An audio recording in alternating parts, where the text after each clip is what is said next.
உங்க வாழ்க்கையில பணம் பிரச்சனை இருக்கா? எவ்வளவு சம்பாதிச்சாலும் கையில தங்கலையா? அல்லது எப்போதும் செலவு அதிகமா இருக்கு போல தோணுதா?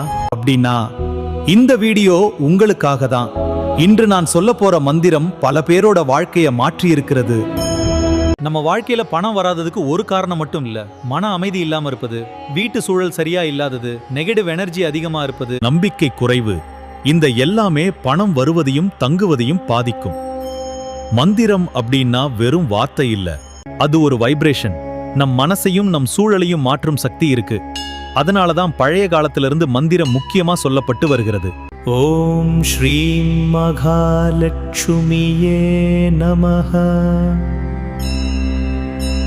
காலை 5, 7 அல்லது மாலை 6, 8 தீபம் ஏற்றி அமர்ந்து சொல்லுங்கள். 108 முறை சொல்லலாம். மனசாட்சி தூய்மையா இருக்கணும். இந்த மந்திரம் சொன்னா மட்டும் போதாது, இந்த தவறுகளை அவாய்ட் பண்ணணும். வீடு அசுத்தமா இருக்கக்கூடாது, கோபம் சண்டை அவாய்ட் பண்ணுங்க, தீபம் அணைய விடாதீங்க, பொய் பேசாதீங்க, பிறரை காயப்படுத்தாதீங்க. இது ஃபாலோ பண்ணினாதான் ஃபுல் ரிசல்ட் கிடைக்கும். பல பேர் இந்த மந்திரம் சொல்லி அவர்களோட வாழ்க்கையில சேஞ்ச் பார்த்திருக்காங்க. வேலை கிடைச்சது, கடன் குறைந்தது, வீட்டு அமைதி அதிகமானது. நீங்களும் முயற்சி பண்ணுங்க. இந்த மந்திரம் நம்பிக்கையோடு சொல்லுங்க, நிச்சயமாக நல்ல மாற்றம் வரும். இந்த வீடியோ உங்களுக்கு உதவியாச்சுன்னா லைக், ஷேர் மற்றும் சப்ஸ்கிரைப் பண்ணுங்க.